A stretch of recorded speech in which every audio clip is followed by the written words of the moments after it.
Test 2. Hello, I'm hoping you can hear me. If so, please tell me. I'm using a different microphone. As you can see, here is the microphone. And that's because I'm going to be working over there.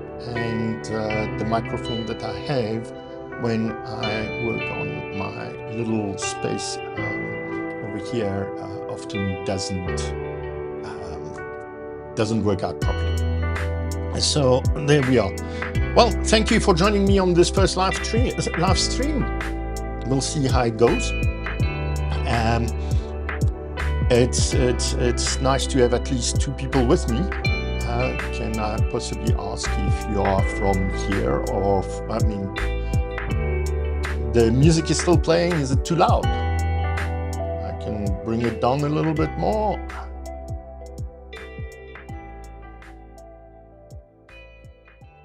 How about I'm just going to kill it? Okay, thank you very much, Larry.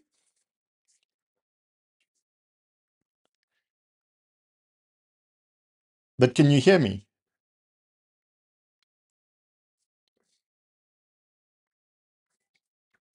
I'm actually going to just mute it on my side because I can still hear it in my headphones. Okay. Okay, so it's just Rian and Larry right now. So I thought that I would do a live stream simply to first have a conversation with you, and that's going to be pretty important, and also fix my my breadboard, which is right there on my right-hand side. It's getting a little messy, as you've noticed, and I'll show you how I'm going to fix it and how we're going to go forward from here. I'm just going to show you what my breadboard should look like. Sorry, this is new for me. So there we are. So we're looking at this, plus there is one missing component here, and that would be the PIR sensor. Okay, so now that we know what we are going to do, I am going to just bring you back here and reactivate this so that I can see what's happening. Larry, where are you from? And Rian?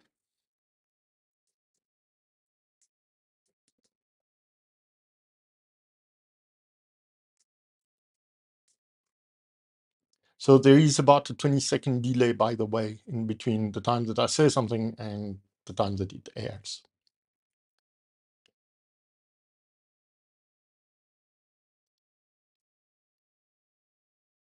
Okay, I thought so, but I didn't want to jump to conclusions. I saw your channel, Larry. Rian is from South Africa. We're in South Africa.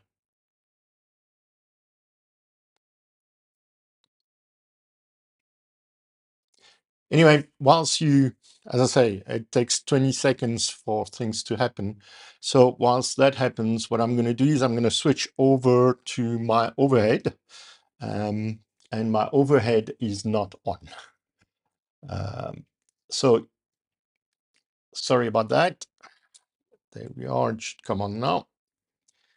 And so it did. And everything all of a sudden is skew. Ain't it beautiful? There we are. Okay.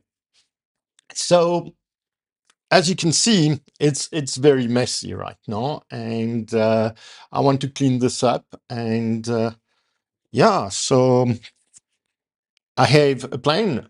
You see that here I have the pin definition for the ESP room 32, which is this one. And I'm going to disconnect it. First of all, I'm going to disconnect this one because we don't need it at this point in time. So I'm going to take it out of the picture. And in fact, I'm going to take this out as well. Oh, and in case you're wondering what these are printed, 3D printed, and the Gridfinity. That's what they called Gridfinity bins and things and others.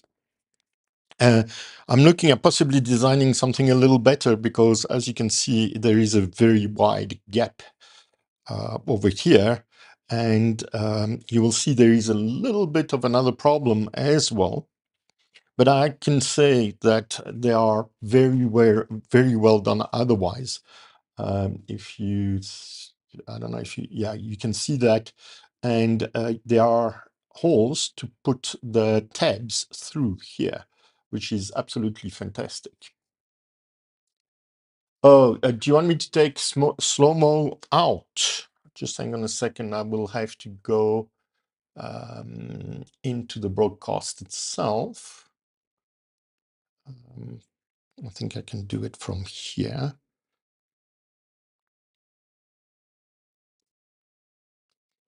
My apologies.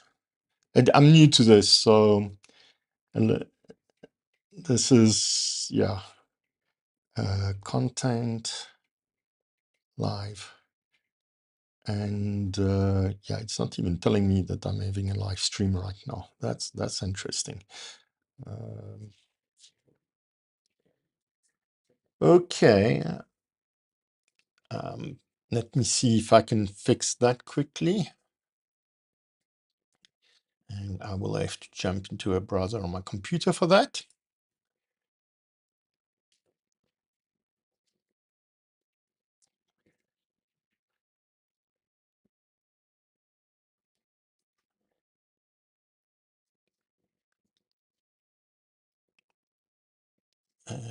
Yes. Manage videos. Sorry, as I say, I'm new to this, so live. Yes, I know I'm live. So where? Okay. There. I've taken slow-mo out. Okay, so let's get back to the overhead. Yes, the overhead only does 30 minutes because I'm using a Canon 70D, and the Canon 70D unfortunately can only stay on for that period of time. At that period of time, we'll take a little break, most probably. Okay, so as I was explaining, these are fantastic also because I can put them into a tray and they don't move. So yeah, I am going to take my book out, but if you want me to leave a link somewhere on this, I'll do so.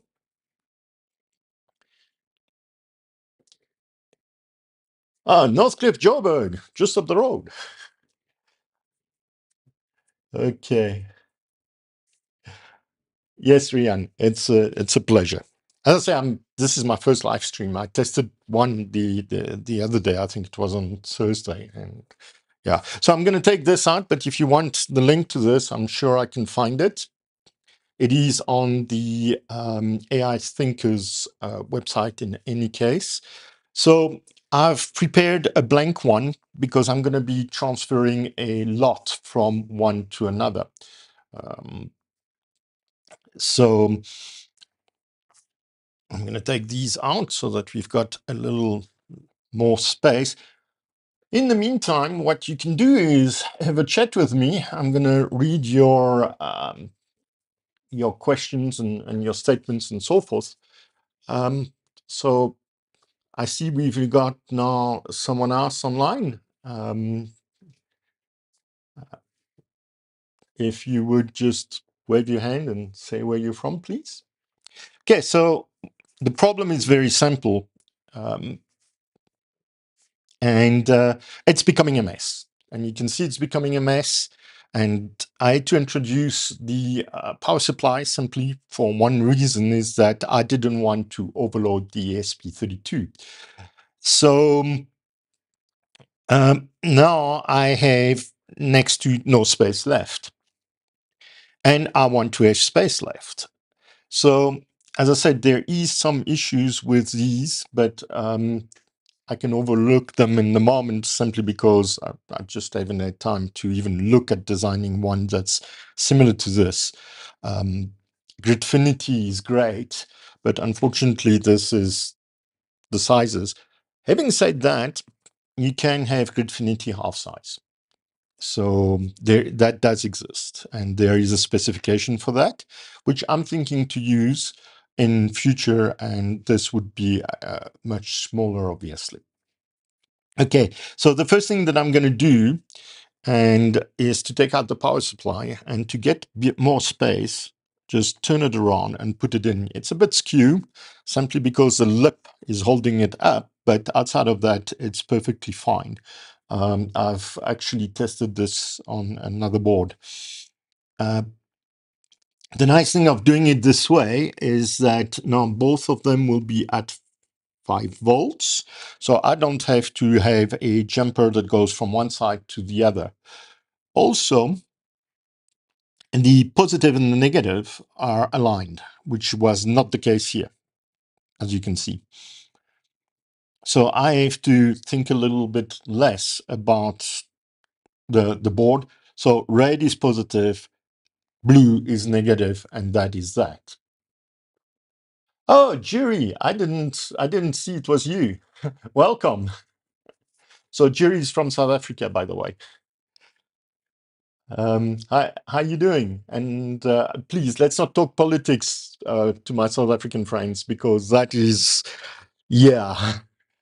Um, when the news is saying unprecedented times in South Africa, I think that it is unprecedented times. Okay, so what I'm going to do next is I am going to just rip everything out. And I will step by step explain to you how and why I do what I do. Yes, there's some Prestic for my South African friends and tech for my American friends. I actually did this this live stream at this time specifically for my my American friends, because I know that there is time constraints. I believe that it is in between 10 and 12 o'clock in the USA. Am I correct in saying that, Larry? Okay, continuing to rip everything out. And I need my little, so it goes, I'm just going to show you these. I also use these for these containers for my links and that type of stuff. So I've got a lot of it. Maybe I should even show you this one, so that you see a bit behind the scenes what happens here. Oops, I see it's falling out. So I've got everything nicely organized. And yeah, so Larry, I was within the time frame that I was looking in between the East Coast and the West Coast. Um, there's a bit more than 2 hours, as I remember it.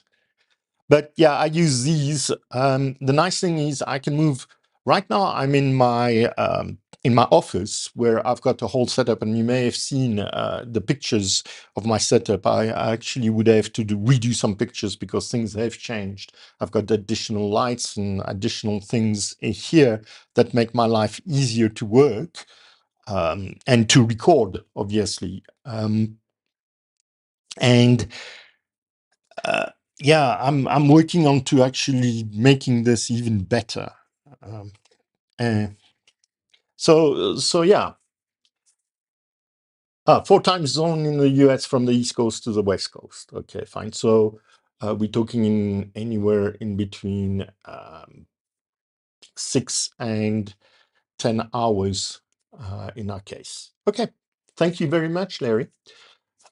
I'm learning all of this, and I'm trying to fit for everybody, and it's very hard, especially that um, my American friends are the biggest audience that I have with the UK. Now, I'm glad to see some South Africans in here, for sure. Okay, so I'm going to carry on just stripping things. And we'll talk about the future of this specific project as well. It's not finished, but we are coming to a conclusion. And I know that in the comments has been this has been spoken about. Yeah, this one, which is a millimeter wave sensor.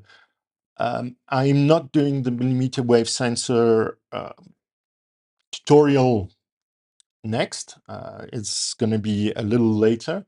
The next tutorial is unless we decide to do it today, which I doubt due to time constraints, but the next one is we are going to replace the DHT with uh, another sensor. And oh yes, I'll show you those sensors a little later and what I've done and why I've done it. Okay, so touch sensor comes out as well.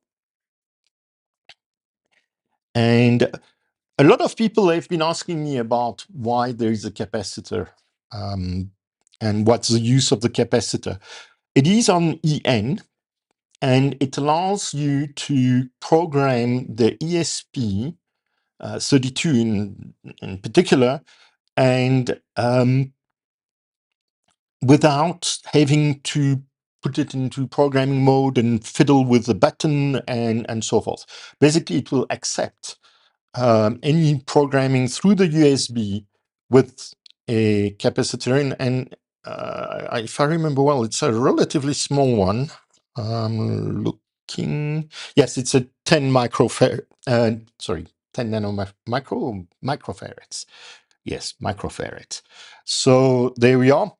I am going to take out the ESP itself. Okay, there we are. And I'm just going to pop these out quickly. So I wanted to do all of this with you and have, as I said, have a chat. And I don't know what happened, but I've lost the chat. Okay. And have a chat with you. So if you want to know anything from my side, please don't hesitate to put in the comments and I will try to reply. In the meantime, I'm going to carry on and I'm taking all of them out. Yep, that one goes there. That's also very nice. These are very nice to have because it avoids a lot of wires all over the show, particularly power wires. That it helps avoiding any shorts or anything like that. So what I'm going to do now is I'm going to take out this one, put it aside somewhere, and I will relabel it for sure. And yes, so don't listen. I have a problem. Anybody in Joburg will tell you we have a problem with dust. Dust everywhere.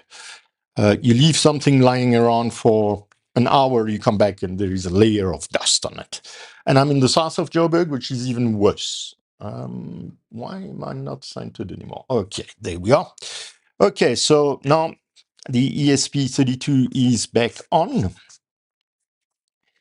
And we're going to start putting things back. Obviously, I'm going to just put some order here. First things first, I took out the power. I'm going to put the power back. So I need one of these and one of these, if it doesn't mind. And if we take, I'm hoping you can see it here. I'm going to tilt it a little bit so that you can see it, and with a minimal amount of reflection. This is the way that there is the antenna. There is the antenna. So my 5 volts is my first one, and my ground is my 1, 2, 3, 4, 5, 6 one. Okay, so my 5 volts is going to be a long one because I need to reach from over here to over here. And I'm going to put that in. There we are. And then I'm going to count 6 up. So 1, 2, 3, 4, 5, 6, which is over there. Ooh. Sorry, I'm going to change direction and I'm going to count again. 1, 2, 3, 4, 5, 6, which is this one over here. Sorry if my hand is in the way. And I've got ground in. Okay, just double checking. 1, 2, 3, 4, 5, 6. Yes, it's ground in. Okay, I double check everything so that I don't blow up anything. And also you'll see, and I'll talk about this. So these are actually still stuck together. I don't know if you can see that. And they stuck together because I have a standard. And you can change the standard if you want to. And I tried to keep to it. So my standard is very easy, and you must have seen it on my over here. Orange is SCL, yellow is SDA. And I've got a very similar standard when it comes to the TX and RX, which I use often orange and yellow as well. So that allows me to avoid unnecessary mistakes. Sorry about that. And yeah, so I'll come back to these in a minute. What I'd like to do is to continue, and we are going to put this one aside for now. I'm not too interested by it.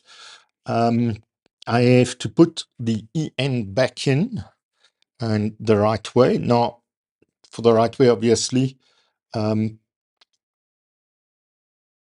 can't remember which one is positive and which one is negative. I feel like an idiot. I do this so seldom that, yeah, it doesn't matter. It doesn't need it. So I'm going to put it into another board. Okay, so what are we going to put closest? Something that needs to be in isolation from the rest, I think. So we are going to put the touch sensor. Actually, I'm going to put the touch sensor on the other side like that. I have a problem with my code with the touch sensor or with the touch sensor itself. It seems to trigger randomly. So if you can tell me why, if you know, that would be nice. So we are going to then put, I need to put it one back again. Okay, and then I'm going to put this one over here, which is our light sensor. Our air quality sensor is going to come here, and we still have space over here and plenty space over here. So why did I put it that way? So that I can use also the power rail on that side, and I'm going to show you how I get it right. So I put them in it. I'm going to take them out and show you exactly how I put things. So I will take this one, I will turn it around 180 degrees from where it was and lay it on the other side, because normally, yes, and it is the case, I'm going to take off my glasses because I see better without them. You can now see where the pins are. So you've got ground, you've got the IO data, and you've got VCC. So we're going to start with ground, if it doesn't mind. And I'm going to put the ground in, and we are saying we're putting it, I'm going to put it one further so that I can get to the next next part of the rail. Okay, and then we are going to do VCC, which is right here. Okay, so that's it. Then we know that the center one is going to be the data pin. So I'm going to put the data pin up front, and I'm going to put this one here like this. Okay, so where did we say that the data pin goes?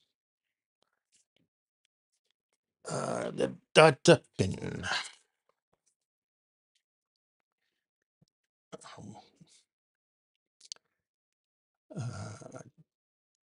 Oh no, it's not here. It's going to be here.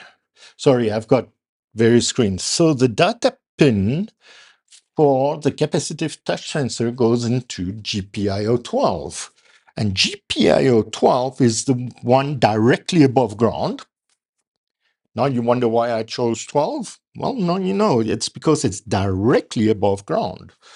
So I don't have to count. But now this, the touch is sorted. And because the DHT is going to use another pin here, I am going to put it on the opposite side of the touch. Actually, I'm going to put it one back, a few back. And I'm being silly, obviously, because as I explained, I need it upside down. So I'm going to put it like this here to know which one is which. And I'm going to do exactly the same thing that I've just done. So we have, the first is a negative. So I'm going to put the negative, maybe I'm going to do it with the pliers.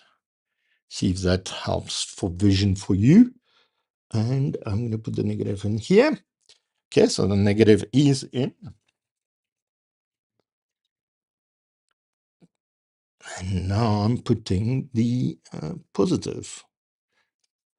And obviously I did not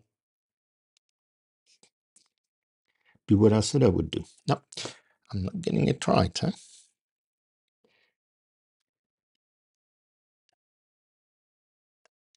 Come on, get in. There we are. I'm just going to move the negative by 1, just to keep it nice and neat.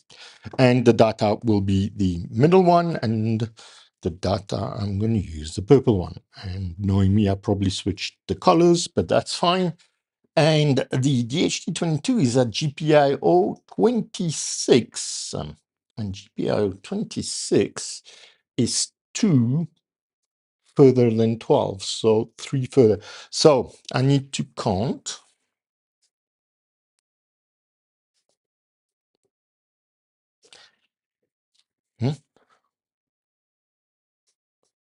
It's a fourth from here. So 1, 2, 3, 4, and it should be here. Okay. Let me see. Larry, yes, the TTP223 is sensitive. Power supply voltage and then interference problem. Keep it away from other sensor on the boards. You should be fine. Okay, so I'm going to shift everything else a little further. Good idea. Okay, thank you very much, Larry. I kind of thought so, because when I had this near it, this one near it, it was going completely crazy. I took it away. It's also part of the why I'm doing what I'm doing, because honestly, it became such a mess that I'm going to be adding 1 or 2 possibly more sensors after this. And A, I need the space, and B, yeah, I need to be able to show you what I'm doing. So thank you very much, Larry. Point well taken. So what I'm going to do is, and I know I'm going to have this way. So I'm going to take the first orange, and that is going to go to, orange is going to go to the, it's going to be CSL, which is at GPIO 22, which if you look on here, sorry, I keep on bringing back, but I do refer to this a lot. So that's ground, that is MOSI, and the next one, which is GPIO 22, is the hardware CSL. Now, if my memory serves me well, you can define any pin for I2C.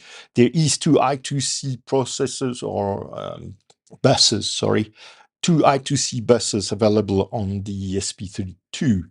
But let's start with the hardware ones first. So I'm going to go 1, 2, 3, and this is the orange one.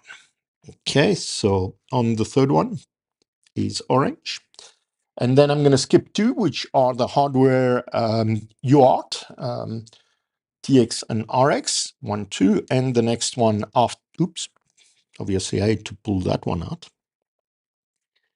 And the next one after that is going to be, so double checking everything. Yes, I don't want to burn anything by accident. So what I'm going to do, Larry, is I am going to do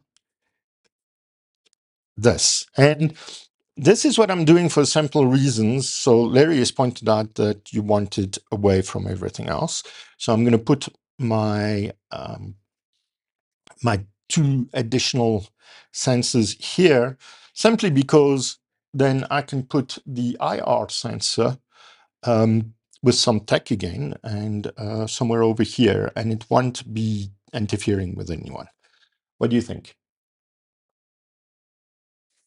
Okay, whilst you think, whilst you're thinking, no, I can't say the words think. I am going to put the BH 1750, which is the light sensor. I'm going to turn it around. And again, as you see, I turn it around this way so that the pins align. It's just a tip. The pins align, and because the pins align, it makes life easier. So I will have, if I put it here, I will have a problem with VCC. So I want to have VCC here. So I'm going to align it here like that. And let's start with VCC, which is one of these. Oh, and that's a jumping one. And let's put it right here. Okay, and now we're going to do ground. And I don't know the ground is going to reach. Oh, no, it will. Okay, and ground over here. So the next one is CSL, and CSL, as we've said, is orange. So I am going to take one of these. So I'm creating here, over here, I'm going to be creating a bus for I2C devices for both sides. Now remember also that the touch screen is, the touch switch is only there for one reason, is that we want to be able to test and prove that things are working or not. And okay, and, there we are. And we said that orange is CSL. So the next one is CSL, and the next one is SDA. So I'm going to just put them next to each other and hope that they align properly and put them in. So now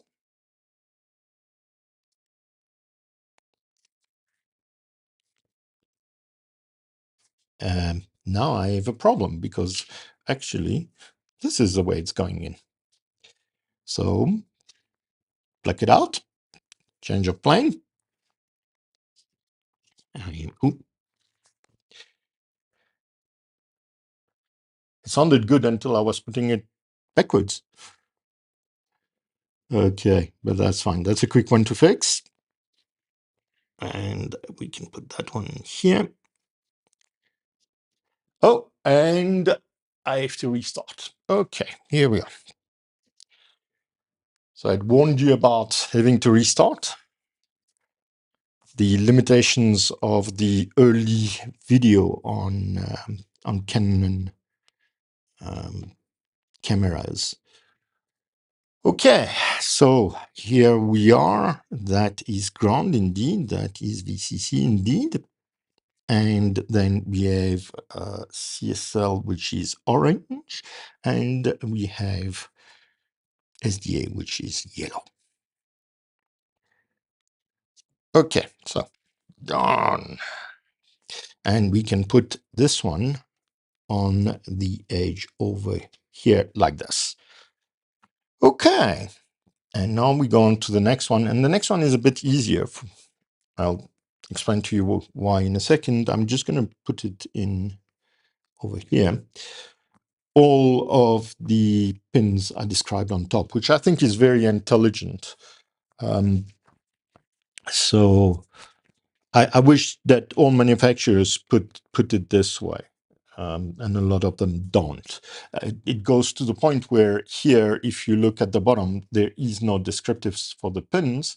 You have to take off the top to see which pins they are, and then you can see the pins over here. But we'll get back to this in a second. Okay. Moving on to the next one. And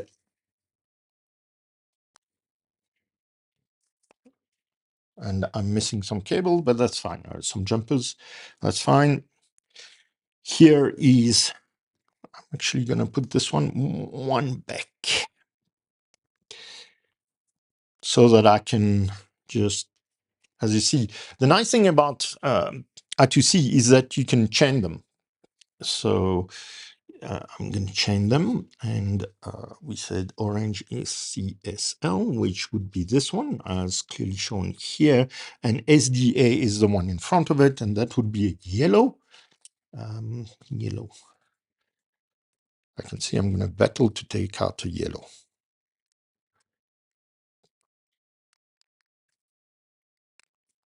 And there it goes. So a yellow, and we are going to take from the yellow. And SDA is over here. Okay. So it's a bit neater. Already I can see things happening.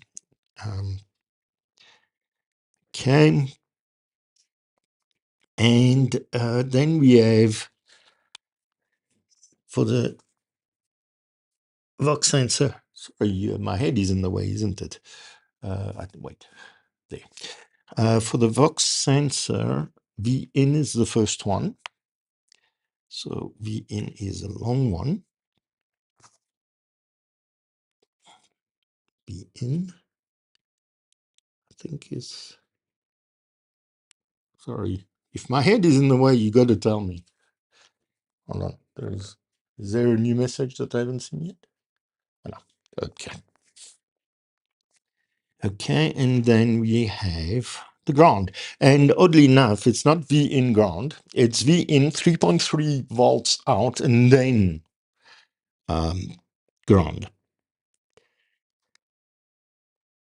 which is odd, but since it's marked, I don't mind too much. Okay, one of them is in, and the other one is in. Lastly, no, not that one. Lastly, we want to do this. I'm going to try to get it as close to that side as possible. And yeah, the order is, I'm going to take off this to make my life simpler. Blue is ground. So we're going to do blue as ground, which is also blue. If it doesn't mind going in. There we are. Then VCC is purple. So we're going to put VCC in purple, if it allows me. Sometimes they can be, especially if the board is new, they can be a little stiff. And then there is out. So I'm just going to put the cover back on the right way, hopefully. Yeah, like this. Take a little piece of tack or press stick for my South African friends. Okay. I'm going to put some at the bottom, like such. And I'm just going to put it on. I'm thinking I'm going to put it, yeah, I'm going to put it somewhere about here outside of, and there we are. Now I'm putting it on purpose to that side so that when I do demonstrate, I can demonstrate by putting my hands through. Okay, and we say that the PIRs is GPIO 14, and GPIO 14 is the one on top of 12. And that is over here. There we are. Now, logically, at this point in time, we've got all of the sensors back in place, and it is neater. So we will be taking this one out in the next tutorial, and the DHT. However, I do want to show you something when I'm finished testing this. So I am going to take the cable here. Already it's a cable that won't be in there, and oh, something is not right. Is it the cable that I've pulled too much, or no? Okay, let's try with the other one.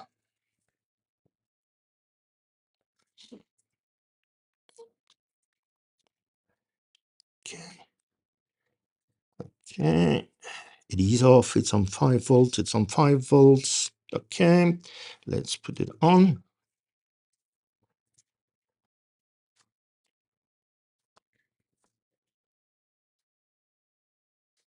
Okay. So it's on. So something might be wrong.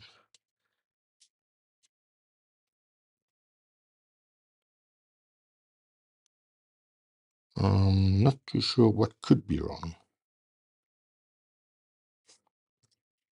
Okay, let me try to put it here and see. No.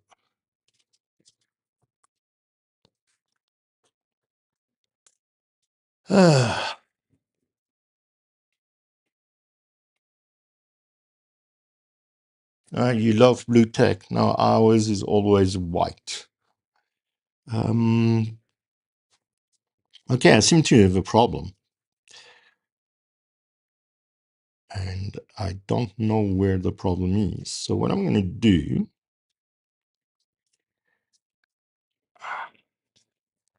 I'm going to start by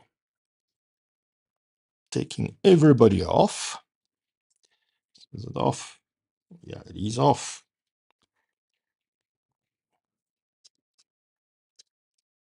And now my switch is not working. Okay, so I can go back to the. This is why having 2 of everything is good. I must actually order a few more. Okay, so we know that there is a problem in the wiring. It's connecting. It's connected. Let's see. So let me switch over to over here. Oh, sorry, there seems to be a problem. My camera is fallen a little bit. Okay, and we've got movement here. Does it pick up movement?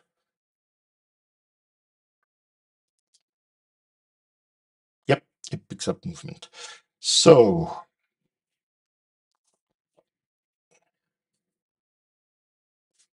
movement is detected. Okay, we're gonna start putting them back one by one, and to see which one is giving us trouble. Back to the overhead, and we're gonna switch off, and I'm gonna put the temperature sensor back in. Okay, so it is right, huh? No, it is not.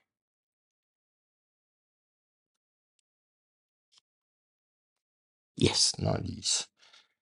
Okay, and let us see. It's connecting. Power is okay. Okay, we've connected.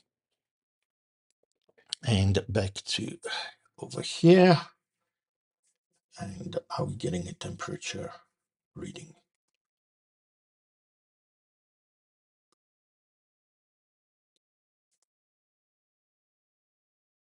Okay, it's movement is there, but no temperature reading.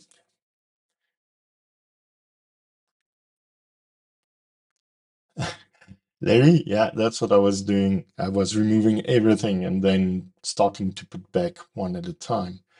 I just want to see sometimes. And oh, yes, you'll see there is a new one called Prototype, and I'll show you that a little later. Depending, well, I don't even know what time it is. We've been online for, ooh, look at that. How crazy that is.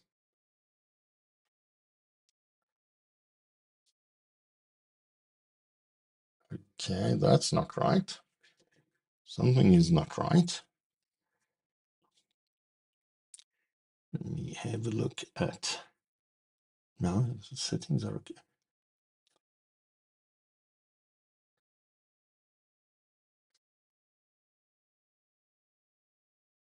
Okay, movement is detected. That's not the one that was giving us trouble, though. The one that's giving us trouble, have a look. Let's see. Okay, why? That is strange. So let me show you. I don't know, I'm going to show you both at the same time now. But basically, when I put the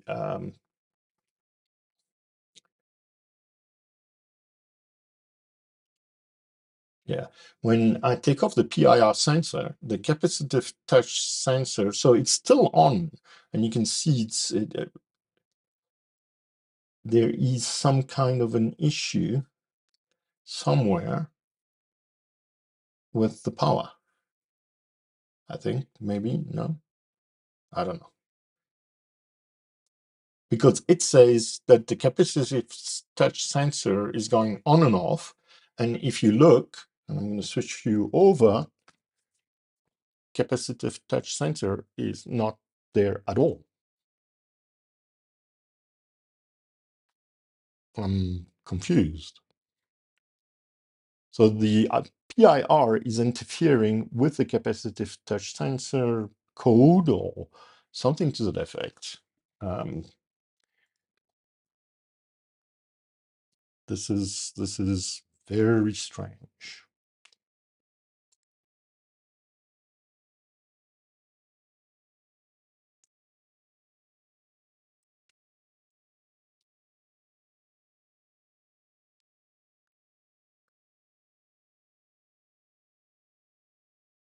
So you say it's normal when not connected.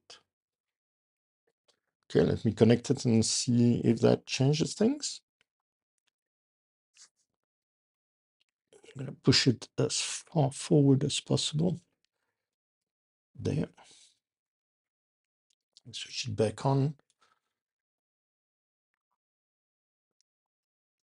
And switch back to over here. Let's go to, sorry. So movement is clear. Yeah, movement is detected. Strange, but let's see what the story is in a moment. Oh, yeah. Except that I've got no power on it. I see my mistake.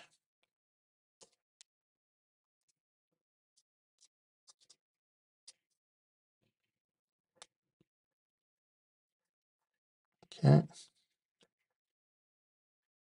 Off. Should be on. And now the capacitive touch sensor doesn't work.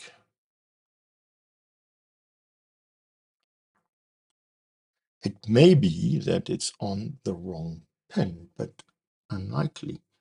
So my pin for the capacitive touch sensor is GPIO 12.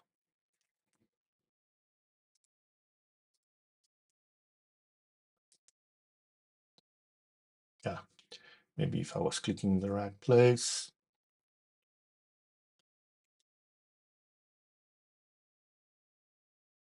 Okay, thank you very much for the info. But the capacitive touch sensor is currently not working. Oh, no, it is. No, it is. It wasn't a second ago. Go figure. Electronics for you, right? Sometimes you have some strange behavior. But thank you for the tip. I'm just putting back some jumpers so that they're out of my way.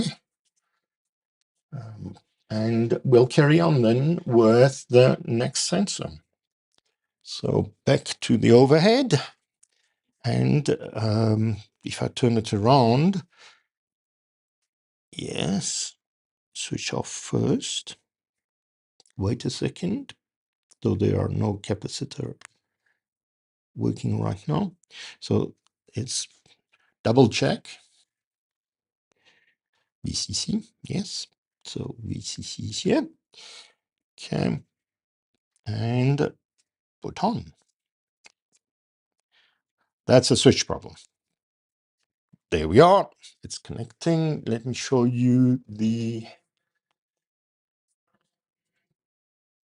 We've got luminance and movement. And, oh, we still don't have humidity and temperature. So let's double check on that one. Back to the overhead. So I shouldn't take it out until I should switch it off first. Okay, so this one should be like this. Let's switch it back on. Breadboard connection can be flaky. I know.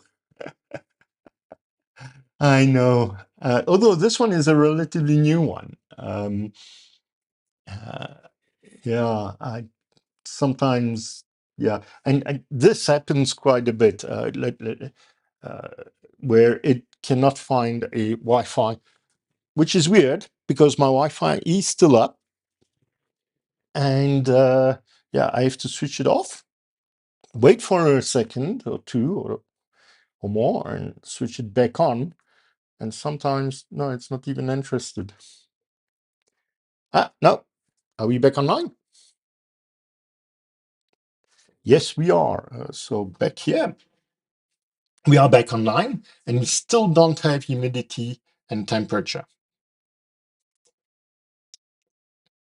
Just gonna wait for a second. Nope.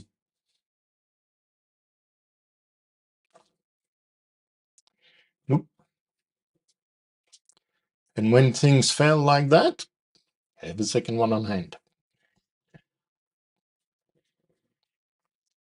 Okay, back to the overhead, switch off, take it out, double check, negative, positive, yeah, it's correct. Oh, no, it's correct. Put it in, and switch. There we are. Are we going to connect? Yes, we have connected, and back here, still no joy. So let me go quickly to ESP Home and see the no, I wanted the logs. Yeah, I know that would have failed because we haven't put it back in yet. Unknown setup. Yeah, that's right. Okay, where is the Wi-Fi? Is fine.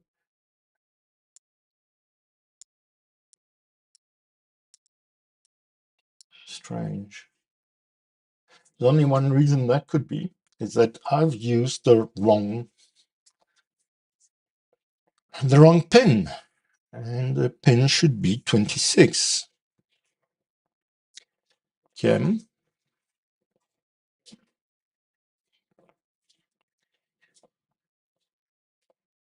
So my lovely wife has just come in to ask me if I wanted some tea. And yeah, let's go back to the overhead. There is the overhead. My suspicion is that this is not in the right spot. So we said that DHT22 is in GPIO 26, and GPIO 26 from ground is 1, 2, 3, 4. Okay, and from ground is 1, 2, 3, 4, and that's correct. Wrong one. I need to be 1, 2, 3, 4 right here. Okay, so maybe now it will work. And I'm going to put this one back here. I don't want it to float too much around. Stick there. And let's see.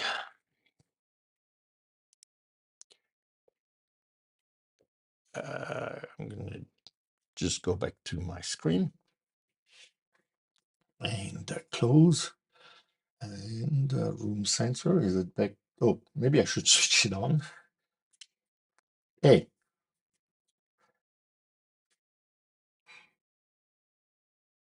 So it's not one, not there, we are connected. Okay, so go back to the logs. There we are.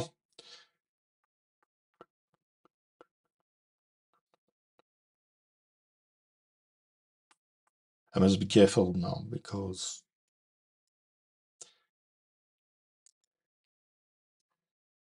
okay, we've got temperature and we've got humidity. 24.2 in this room. Not bad, not bad. I wonder what the temperature is outside.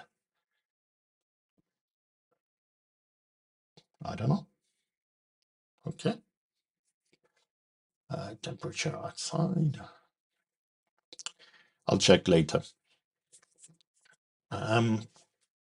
So we only have one left to put back in. I'm just going to put that there. And that would be this one. So switch it off. Sorry, obviously I'm on the wrong. Yep. It would be this one. And this one is VN. Sorry, it's 1.8 volt, not 3.3 as I said earlier. And then ground, which is correct. And then CSL, which is orange, and SDA, which is yellow. Oh, this is a tight fit. Huh? Okay, let's hope for the best and switch it.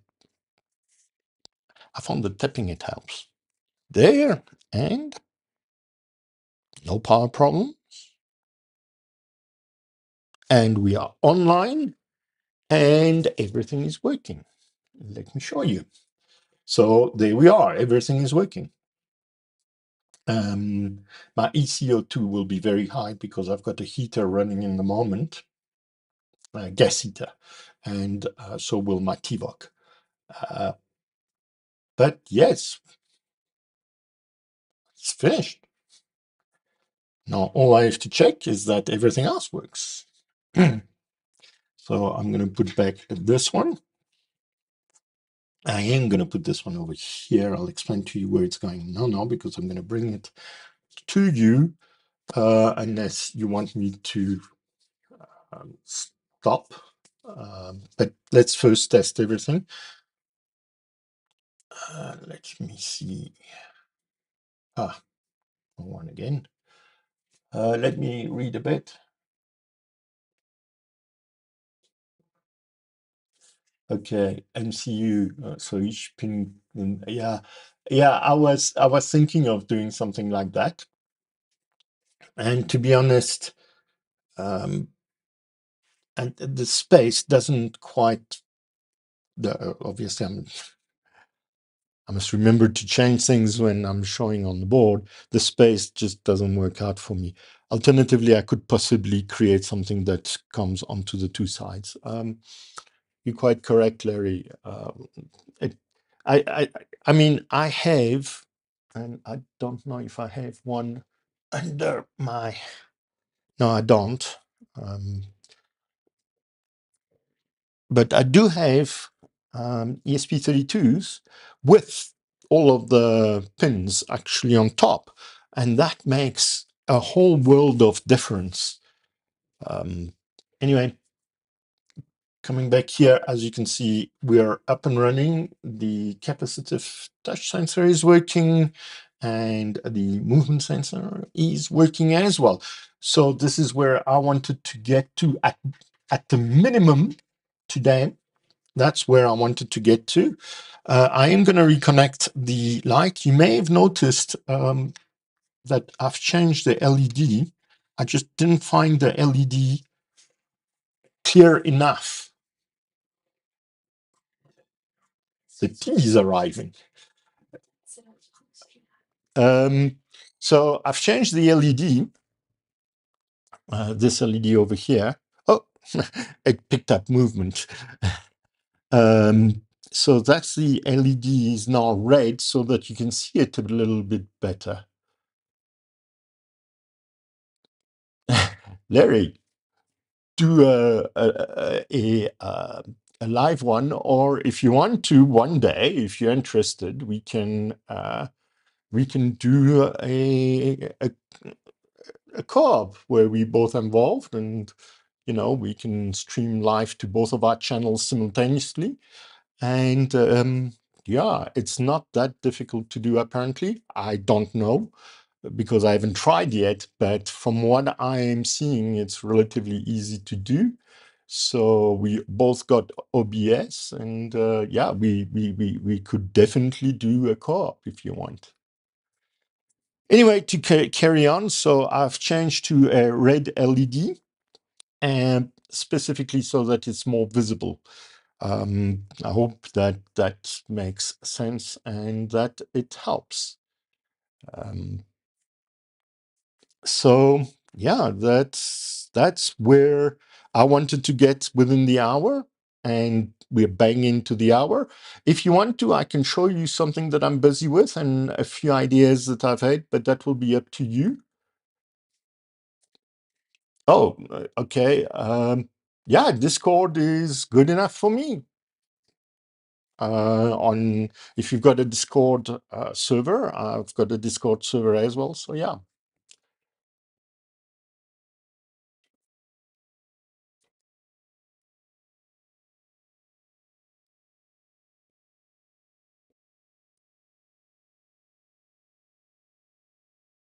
Okay.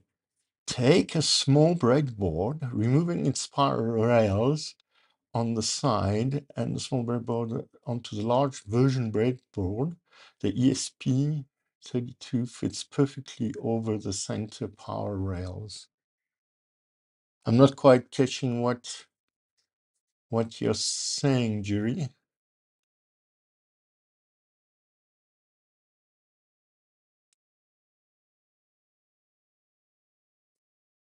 And clip this one. You're talking about clipping it here. I don't know. And the bottom line is I'm very happy with this. At least for tutorial purposes, this is far better than what I started with. I like how this is done. And as I say, this one is going to come out. So are you interested into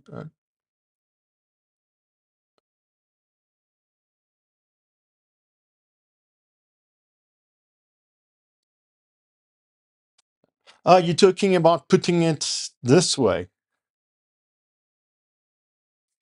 You're talking, yeah, I get what you're trying to say to me now. But as I said, I'm busy learning CAD right now, and what I want to do, so I want to do one that is thinner than this, and that would fit on a half. Okay, oops, let's not burn anything. I'm actually, so I'm going to take this one. So these can be halved, and because these can be halved, you will see that the normal breadboard will fit perfectly. So half is about here. Where is a pencil? I don't have a pencil. I've got a pen. Let me see if the pen will mark. Yeah, the pen marks. Great. So you'll see that it will fit nicely. So I can center it about there or off center it. Then that's one version of the breadboard that I want to do. And the second version of the breadboard is for, and I will show you now, but some of these actually take more space. So I've got the new S3s, and the new S3s are actually slightly wider. So you've got to uh, have two boards next to each other. So I was thinking that to create one where you can put, as you say, snap two full size. So you take one of the rows out, snap full size, and together, or even space them, because you can actually space them, obviously. Oh, uh, sorry, my my camera problem. I am gonna sort it out, but right now I don't have any money to upgrade. So coming back to what I was saying, okay, I'm gonna restart again. This, if you look at this, I can center it on half here, and then what I can do is maybe take, whoops, sorry, maybe take out the centerpiece here. I mean, the power rail on the one side, calculate properly so that the ESP32 S3 ends up here, a gap, and ends up on the other side as well. Obviously, I don't have one right now under my hand, but it would do something like that. And the next board would be a bit further because the S3 is too wider. So, and I'm looking at doing that in the same format using this. I just find this idea fantastic. So yeah, it makes my life easy, and you're gonna see why I love it so much. So make a few of these boards like that, where maybe even snapping it, um, and I don't know. I will have to think about that. I still have to learn quite a bit about designing in CADs. So, but that's coming. I'm going to do things like that going forward. So, as I said, uh,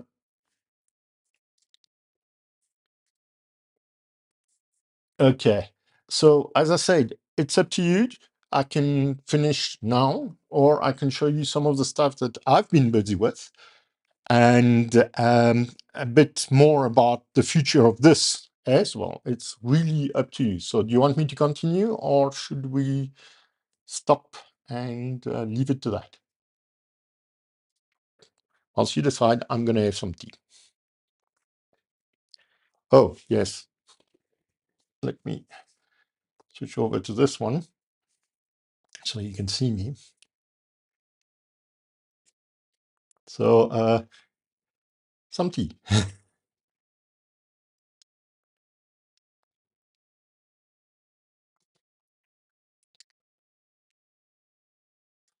Hmm.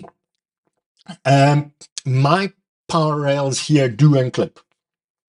They don't unclip when they are inside like this, but all of my power rails unclip. In fact, to be able, and I'm showing my screen again, so all of my power rails unclip, and in fact, to be able to put these into these enclosures, you will see, and let's hope that, sorry, I don't know if you can see, but you will see that the sticker at the bottom is no longer there either. If you want to, I will share these. I find them very handy. Okay,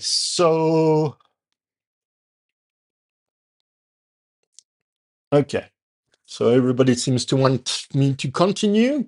And I've got more viewers than I expected. Everybody asks, could you tell me where you're from? Because I only see Rian, Larry, and Jury. So yes, I'd love to know where you guys are from. Okay, so let me continue, which means that I'm going to leave this as is for now. The um, the next step to the room sensor, and remember, this is something that I'm doing step by step, and actually I'm going to have to take this off.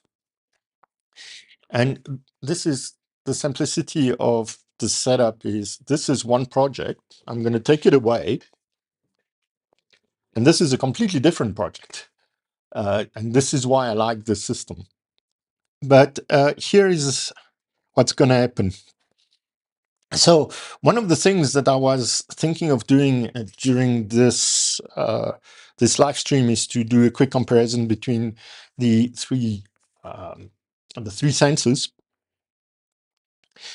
Here I've got a BMP, BMP 280, and I do, or is it? Yeah, I confuse them. This is an SHT40, and then obviously a DHT22. And I'm gonna probably do a small video where you will see the differences in metering in between all of them. I think it would be a great thing. Oh, I'll be sure. California. Yeah, I know I started very early for you in the morning for you. Just to tell you here, it's currently 7:12 in the evening. I may do the next one a bit later on, 2 hours later, if that would suit you better. But anyway, continuing, and so I'm going to do a video doing the differences and of metering between all of them. The one that I want to put into the room sensor at the end of the day is the SHT40. Simply because the BMP does have pressure with it, and I find it a waste to have a device that has pressure. However, I am going to show you how to connect all of these up. And here you can see this is the room. This is the SHT40, I think it is. The reading from the SHT40, which says 22.7 right now in this room, and 1913, which is the time.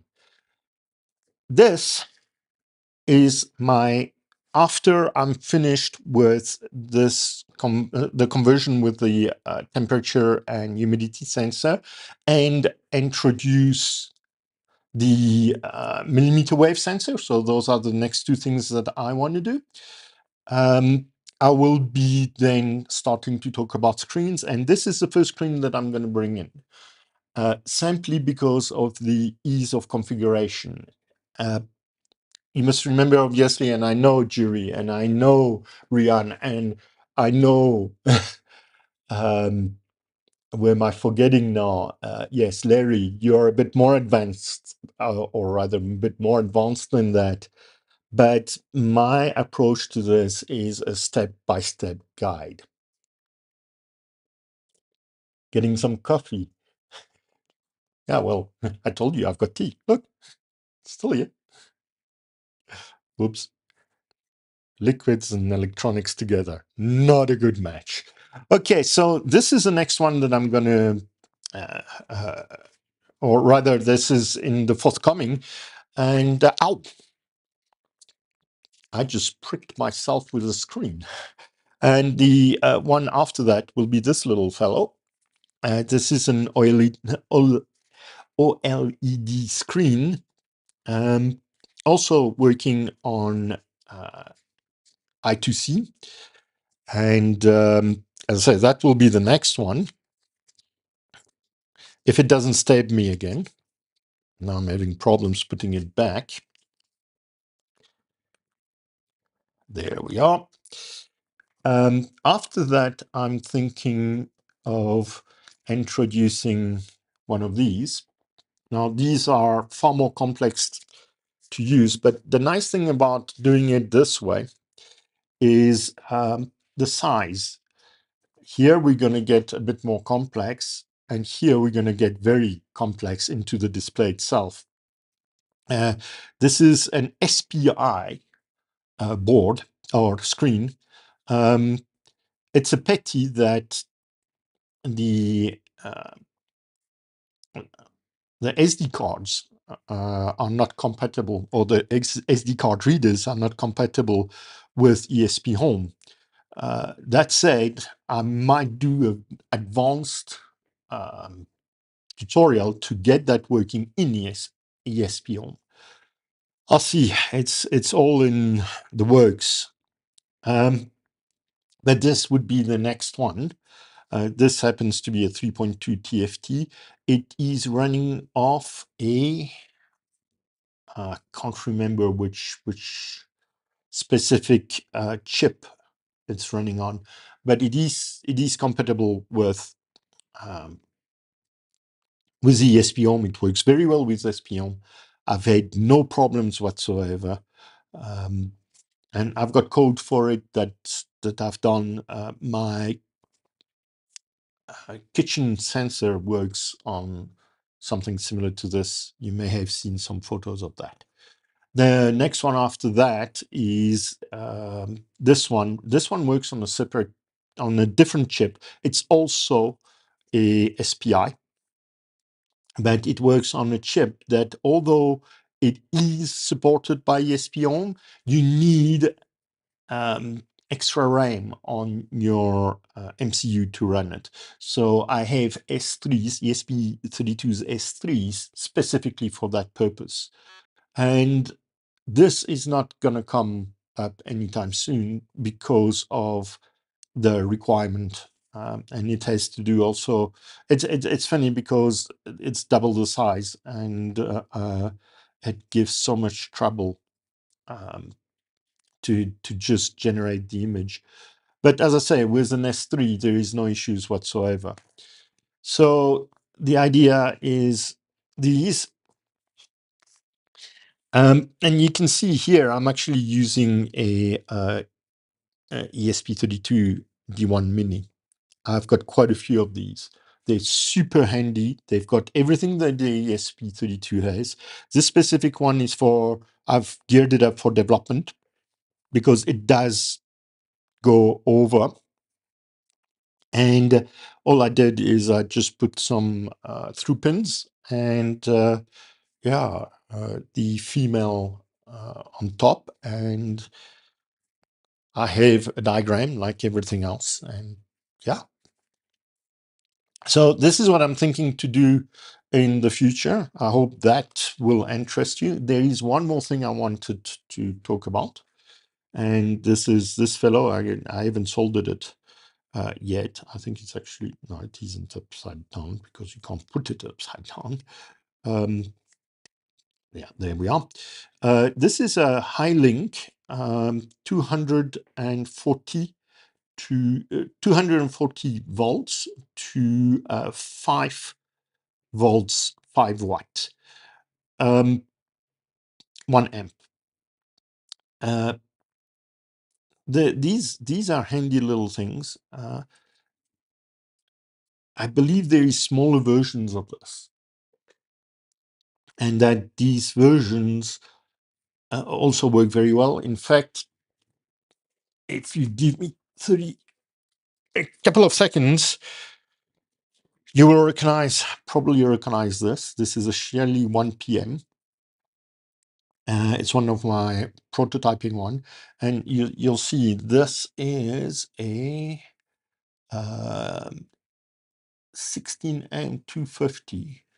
Where is the conversion? Anyway, this is actually not what I thought it was.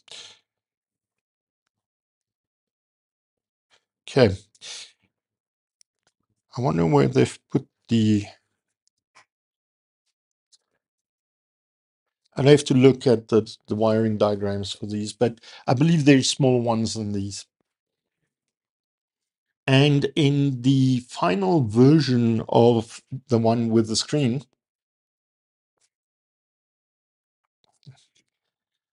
I'm thinking that maybe one of these will be handy, simply because if it's got a screen, it's got to have high power, and this will be able to drive it without any issues.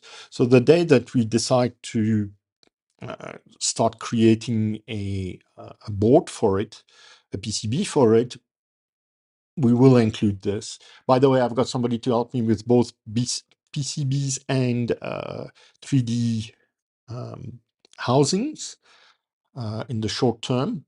I will talk about that at a later stage, obviously.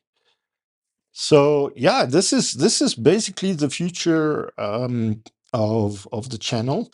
I did not bring in my weather station, which obviously is the next thing, the next big project that we're going to be doing. Um, there we are. So it's going to be the next big project that we're doing is the weather station. And that's because, well, it's on my roof and I'm not going on my roof to bring it down. So I'm going to be building basically a second one. That's at least the idea. And I'm going to do it with you step by step. So I think we can close this. I hope that you've enjoyed it. And I'm going to wait for your replies whilst I have a drink.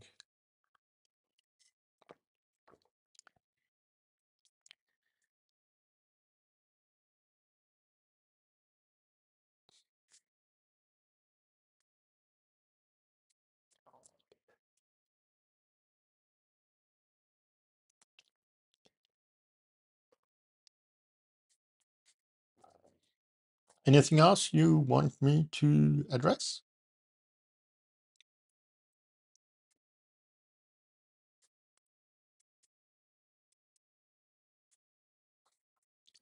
Hi, Carl.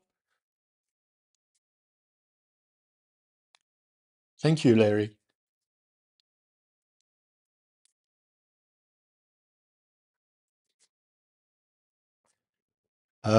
Larry, you sharing as well. So,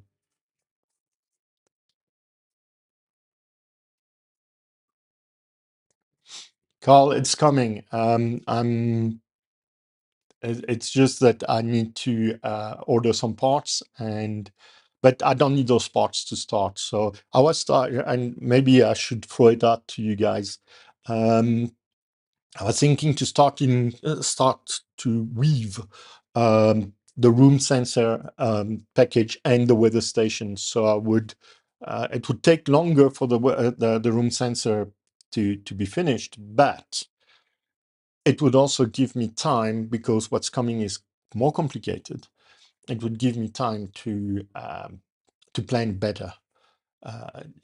But it's something that I was thinking. What do you guys think?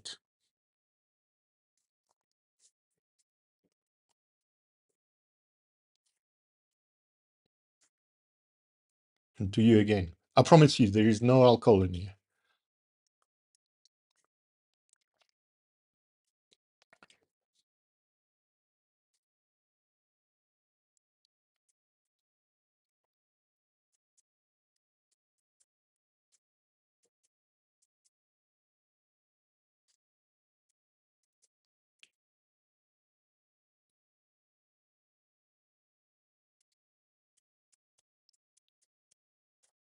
Okay, so I'm not getting anything from you guys, so I'm gonna assume that it's all okay. Thank you, Larry. One thing that I think, if you've watched my videos, I've said it in the past. I started this because I think that ESP Home requires a bit more tutorials and so forth.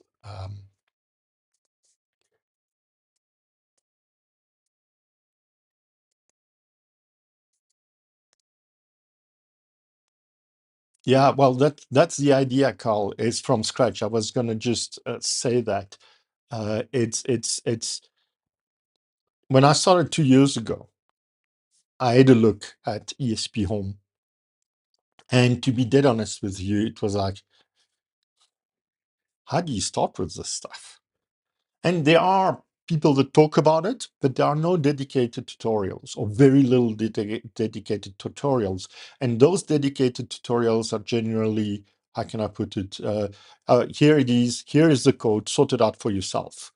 I'm not saying that those creators are wrong, but I think that a series that's dedicated in depth with the ESP and the integration with Home Assistant, obviously, which is vital.